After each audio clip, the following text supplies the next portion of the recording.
This thing looks amazing.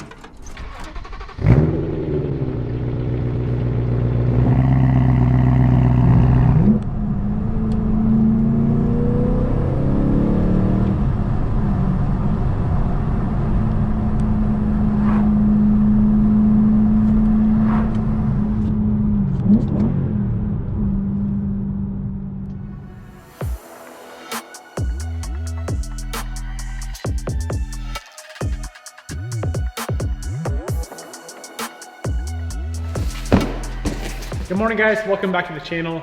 Today we have a super dope mod for the E92 M3. It just showed up today. It's in this giant box. So let's go ahead and open this thing up. And let me show you guys the first like actual cool mod for the E92. Because the exhaust mod, it's like kind of temporary until the new exhaust comes in. But this guy is definitely here to stay. I just broke it. Also, before we start opening this box up, in 24 hours from now, the new Boston apparel drop goes live. We have a ton of M3 inspired stuff, a ton of like camo stuff, just a ton of stuff tomorrow at 11 a.m. Pacific Standard Time.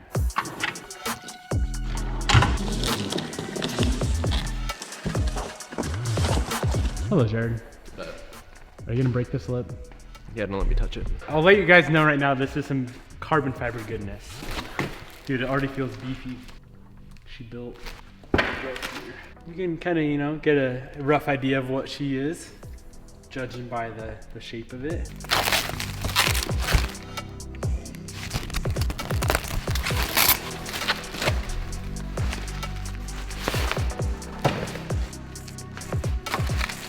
Bruh. How long do you think that's gonna last? So what this is a GT4, I think they call it the GT4 style carbon fiber front lip for the E92 M3. If you guys want to pick one of these things up, I will link it down below. Honestly, I thought it was gonna be full carbon, but it's not. It looks like it's fiberglass with a carbon overlay. It is what it is. It still looks cool, right? Oh yeah, it looks real cool. I'm gonna set it up on here and see how low it is.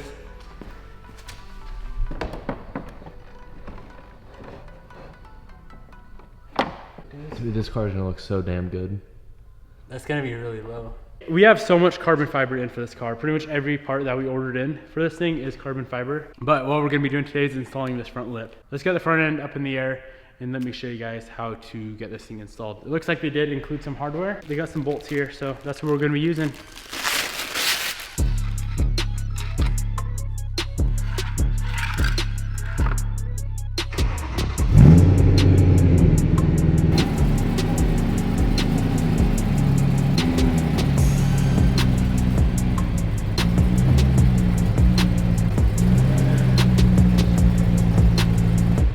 So here's a little before of how she looks with no front lip and a nice missing toe cover, which we do have some, we just gotta paint them. So whenever we get around to painting something, we'll do that as well. But yeah, looks boring. So we do have to drill in some holes on the bumper.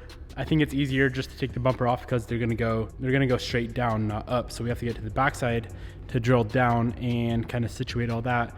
So I'm gonna go ahead and pop this bumper off. I think it'd make life quite a bit easier.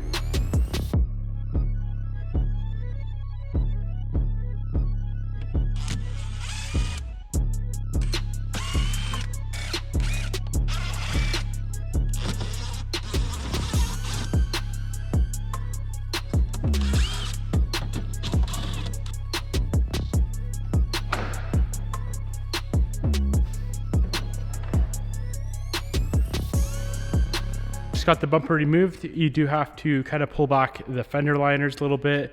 There's 2 bolts on each side holding the bumper to the fender. I believe there's 4 on top, and then underneath there's this little guard, or like I don't know, little splash shield, I guess you'd call it, right there. That's all torn up. I'm just gonna completely throw that thing away because it is all ripped up. So I don't think we really need that guy.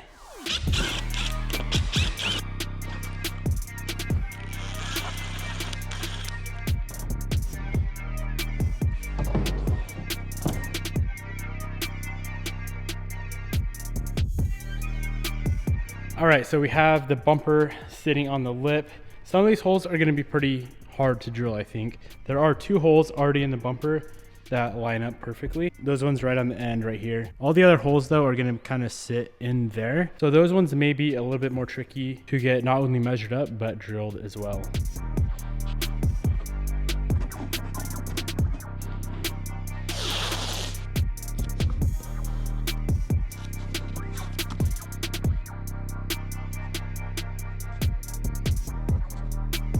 Got the lip marked exactly where the holes are so we can kind of line it up with the bumper, get a rough estimate of where we need to drill at. I think the end ones right here are going to be pretty easy. You can kind of see from the backside where exactly they're going to go. So I have the smallest drill bit that I own. Just in case we're a little bit off, we can adjust and go from there. But I'm going to kind of guesstimate on these end ones and try to get the bumper drilled exactly where it needs to be.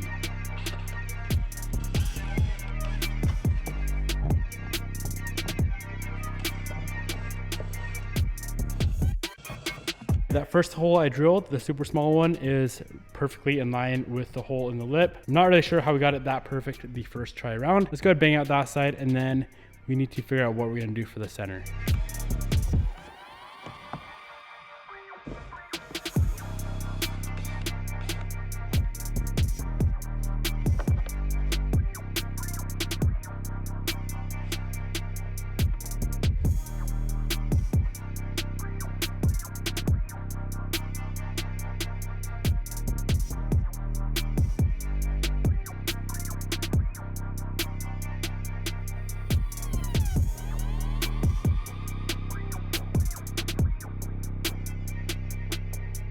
I think I found the perfect solution to do all these other ones. So what I did was thread in one of the bolts, have it threaded all the way down, and then I Sharpied the head of the bolt. And right after I Sharpied it, I pressed the bumper down onto the bolt. And as you can see, it leaves a little Sharpie mark. So that's what we're gonna do with the rest of these, and then we can pull the lip off, drill all the holes. And I need to go pick up some washers. This is all they sent us for hardware, so I do want to get some nice flat washers, just in case we catch this lip on anything, it doesn't rip completely out of the bumper.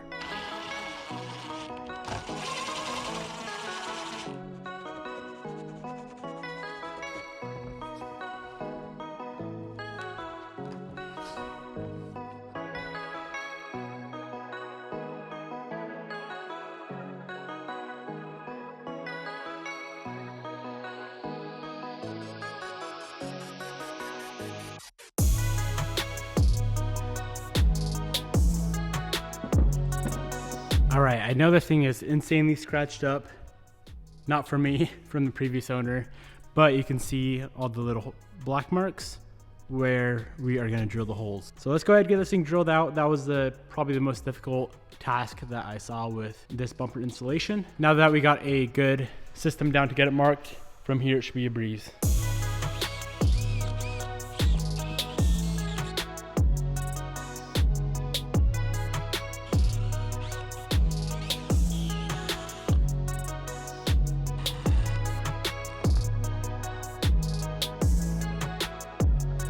Before we do anything else, I'm gonna run in and grab some washers. I just lined the lip up to the bumper. Looks like those holes are perfectly lined up, which is super, super nice. Let's go jump in the Duramax, grab some washers, some nice stainless ones so they don't rust at all. Come back and we can get this lip bolted on completely.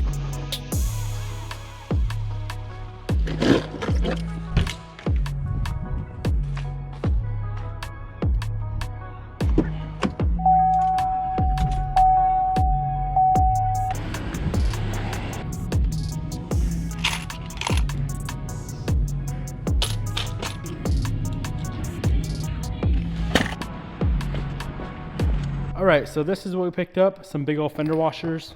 They're not stainless, unfortunately, but they are zinc coated, so they should not rust. We can go ahead and bolt the slip on and we will pretty much be finished up. They did send over some 3M double-sided tape, but I don't really see the point of it. I don't think it's necessary, so I'm not gonna run this. I'm gonna use this and save this for something else later on down the road.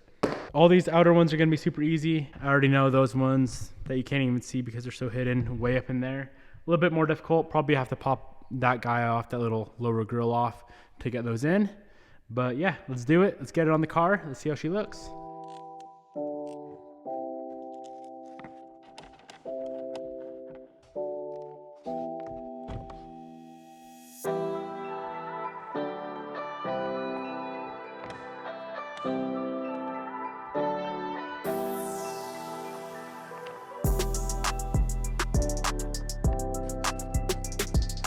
All right, so the lip is fully installed. Stand back a little bit, that's how she looks. This thing's gonna be crazy. I'm pretty sure this is the most aggressive lip they make for the E92, is this GT4 style. It fits pretty good. There are little gaps like that you guys can see right up front. It fits really, really nice. Same gap on the other side.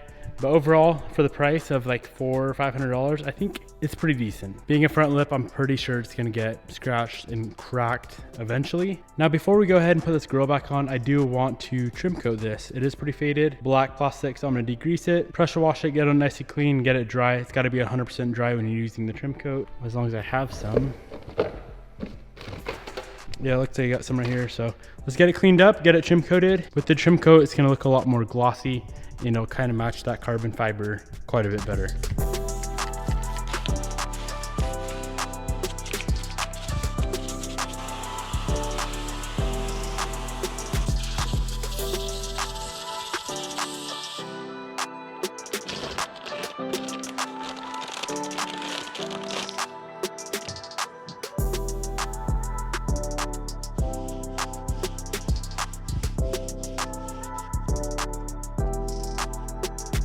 Here's a little side-by-side comparison with the trim coat, without the trim coat. This stuff is amazing and it lasts literally forever. Now, if you guys want some of this, I will link this down in the description box below as well. Here she is, guys, finished product with the grill trim coated. All we need for the front of this thing now is just a painted tow hook cover. Let's slap the bumper back onto the car, get the thing on the ground somehow, and we can see how she's gonna look.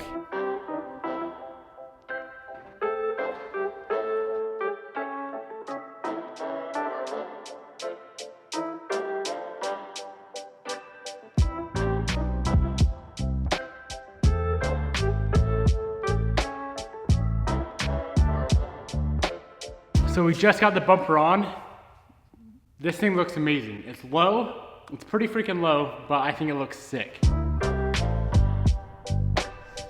Now, of course, when you come around to the side, the front end's super low. The sides are not low at all. It doesn't flow whatsoever, but I guess that only means that we must be installing some other cool stuff right there.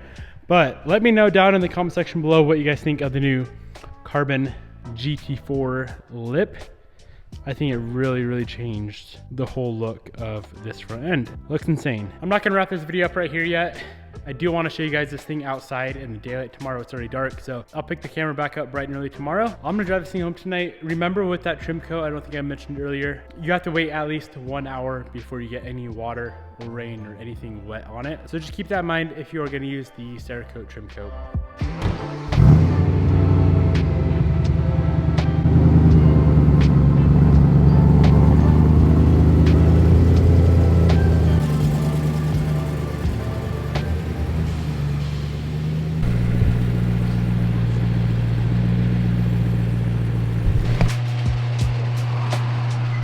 What do you think?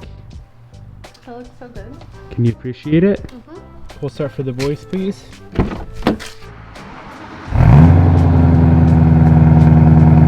Pretty nice.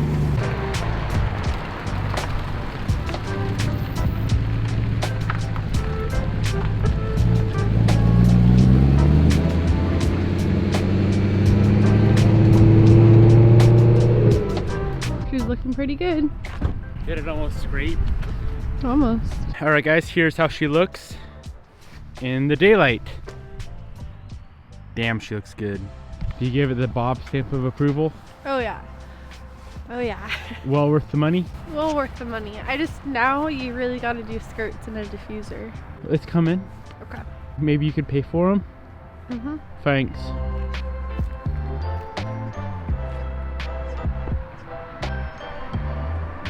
All right, boys, that is gonna be it for today. Remember, if you want to pick up this front lip or that trim coat we used on the grill, I will link it down in the description box below. Hope you guys enjoyed. Drop a comment, let me know what you think. Peace out. We'll see you tomorrow for tomorrow's carbon fiber install.